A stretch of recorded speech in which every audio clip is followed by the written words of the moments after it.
François Legault et Christian Dubé menacent d'avoir recours à une loi spéciale pour réformer la rémunération des médecins. 4 personnes arrêtées pour vol qualifié dans une boutique de téléphonie cellulaire à Longueuil.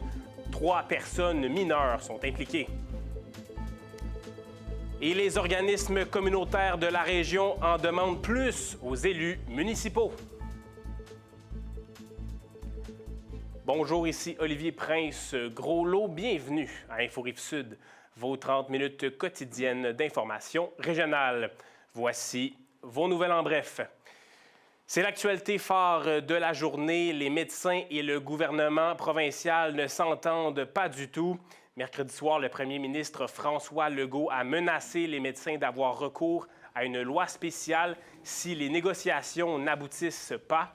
Cette loi spéciale permettrait de mettre fin aux moyens de pression et d'adopter le controversé projet de loi 106 qui prévoit de lier 15 % de la rémunération des médecins à des indicateurs de performance. Le premier ministre a aussi laissé savoir ce jeudi que la loi spéciale contiendrait des mesures pour empêcher l'exode de médecins vers le privé ou d'autres provinces, selon ce que rapporte la presse dans un article. Quant à lui, le ministre de la Santé du Québec, Christian Dubé, dit se fier énormément au sens du devoir des médecins. Il affirme aussi que le statu quo n'est pas acceptable. Les parlementaires devraient donc siéger exceptionnellement ce vendredi en tenant une séance extraordinaire. La loi spéciale pourrait donc être adoptée quelque part dans la nuit de vendredi à samedi ou tôt samedi matin, toujours selon les informations de la presse. Du côté des médecins, la colère se fait ressentir, surtout du côté de la Fédération des médecins spécialistes du Québec. Je rappelle que le 30 septembre dernier, Info Rive-Sud a d'ailleurs reçu la docteure Caroline Delille à ce sujet, elle qui est présidente de l'Association des médecins omnipraticiens de Richelieu-Saint-Laurent. Pour ceux qui veulent mieux comprendre ce conflit, l'entrevue est toujours disponible sur nos différentes plateformes. À Longueuil, maintenant, mercredi soir, vers 18 h, le service de police de l'agglomération de Longueuil a procédé à l'arrestation de 4 individus sur le boulevard Tachereau, dans le secteur de Greenfield Park. Selon le SPAL, l'intervention a permis d'éviter un vol qualifié dans une boutique de vente de téléphones cellulaires qui était située à proximité. De plus, l'opération a été exécutée dans le cadre d'une enquête sur les vols sévissants dans les boutiques de téléphonie cellulaire. Le service des communications du SPAL a affirmé à Info Rive-Sud que les policiers avaient obtenu de l'information préalablement dans ce dossier, ce qui a mené à l'intervention. La division des enquêtes du SPAL a été assistée du GTI, le groupe tactique d'intervention, car les policiers craignaient la présence d'armes sur les lieux, mais finalement, aucun des individus arrêtés n'avait une arme sur lui. C'est ce qu'a indiqué le SPAL. Parmi les 4 personnes arrêtées, on compte une personne majeure et 3 mineurs. C'est dans l'actualité dernièrement des jeunes qui sont recrutés par des groupes criminels pour commettre des crimes du genre, mais le SPAL n'a rien précisé encore à ce sujet, donc pour le moment. Il mentionne simplement que ces facteurs seront des éléments à étudier dans l'enquête qui est toujours en cours. Les 4 suspects pourraient donc faire face à des chefs d'accusation de vol qualifié, de port de déguisement dans un dessein dangereux et de complot. Du nouveau du côté de Belleuil, la mairesse sortante donc de la ville de Belleuil, qui se représente d'ailleurs à la mairie pour les élections municipales du 2 novembre prochain, a porté plainte à Élections Québec contre un groupe de promoteurs immobiliers, selon Radio-Canada. Elle considère que ce groupe a eu recours à des dépenses électorales illégales en publiant des critiques à son endroit dans le journal L'Œil régional. Dans ce journal, sur une page publicitaire, des promoteurs immobiliers critiquent effectivement l'administration sortante au sujet de la gestion immobilière. Quant à Élections Québec, elle n'a pas confirmé la réception de la plainte, question de ne pas être instrumentalisée à des fins politiques, toujours selon ce que rapporte Radio-Canada. Et finalement, la direction du festival Lumifest de Longueuil, un festival d'art numérique que ma collègue Betty Desjardins a couvert dans les dernières semaines, demande à l'entreprise FestiLumi, qui présente un parcours immersif lumineux au marché central de Montréal, de changer de nom. En effet, Lumifest allègue une atteinte à ses droits de marque une source de confusion entre les deux noms, donc Lumifest et Festi-Lumi, en raison de la similarité lexicale, sonore et sémantique de ceux-ci. Info Rive-Sud s'est entretenu avec Dominique Arcan, fondateur du Lumifest, qui affirme qu'il veut régler cela sans conflit juridique, mais qu'il n'a toujours pas reçu de réponse du Festi-Lumi. La marque Lumifest est utilisée publiquement par le Festival Longueuil depuis 2019. Et on se tourne maintenant vers notre journaliste maison, Betty Desjardins. Bonjour, Betty. Bonjour, Olivier. Donc, la CDC, la Corporation de développement communautaire de l'agglomération de Longueuil, a dévoilé sa nouvelle campagne « Le développement social, c'est rentable » ce jeudi matin devant l'Hôtel de Ville de Longueuil.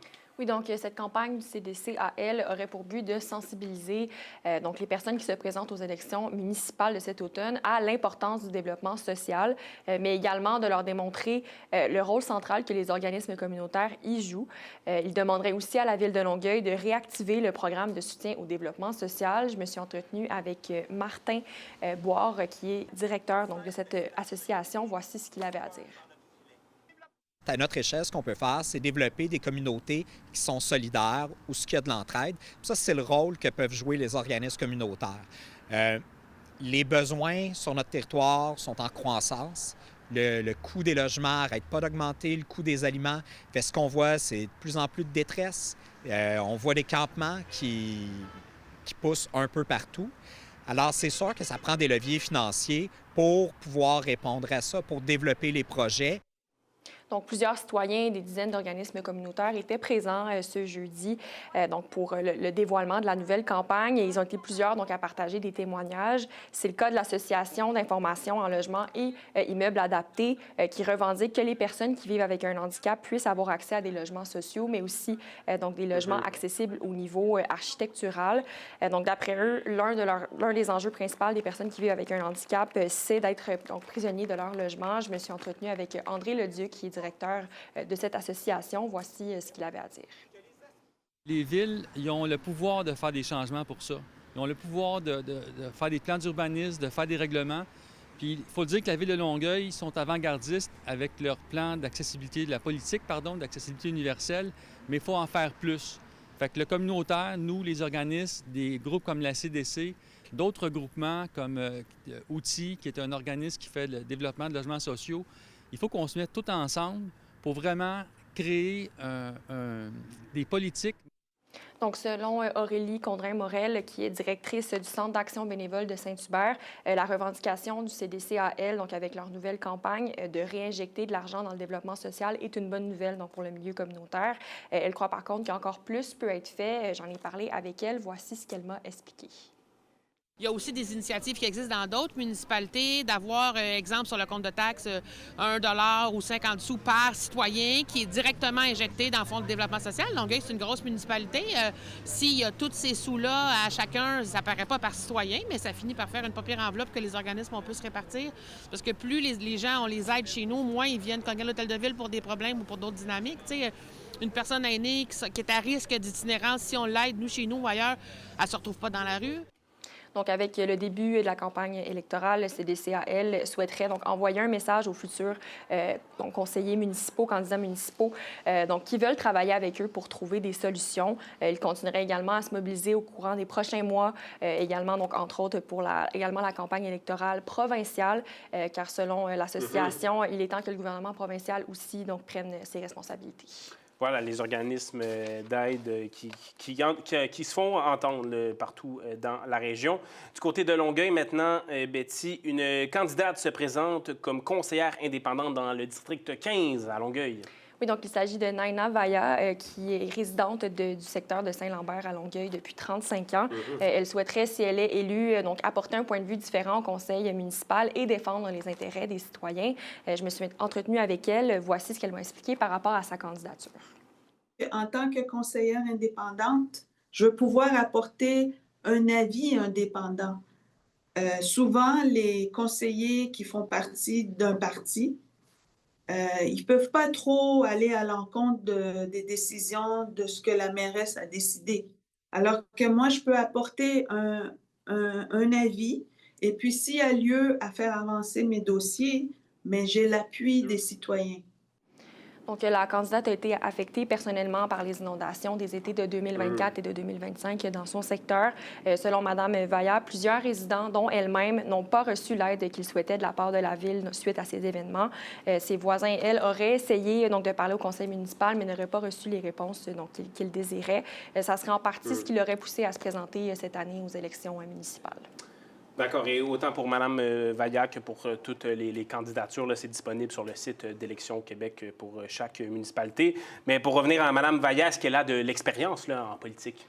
Non, donc il s'agirait de sa première expérience en politique. Toutefois, elle a travaillé pendant plus de 30 ans comme conseillère RH à la Ville de Montréal. Okay. Et elle a également donc un MBA en gestion de ville et métropole. Selon elle, cela lui aurait appris que le vrai changement se produit lorsqu'on écoute les citoyens, collabore malgré nos différences et s'engage envers un leadership transparent, humain et responsable.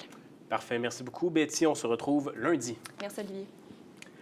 Et après la pause à Info Rive-Sud, on parle des hommes qui ont été victimes d'agressions sexuelles au cours de leur vie.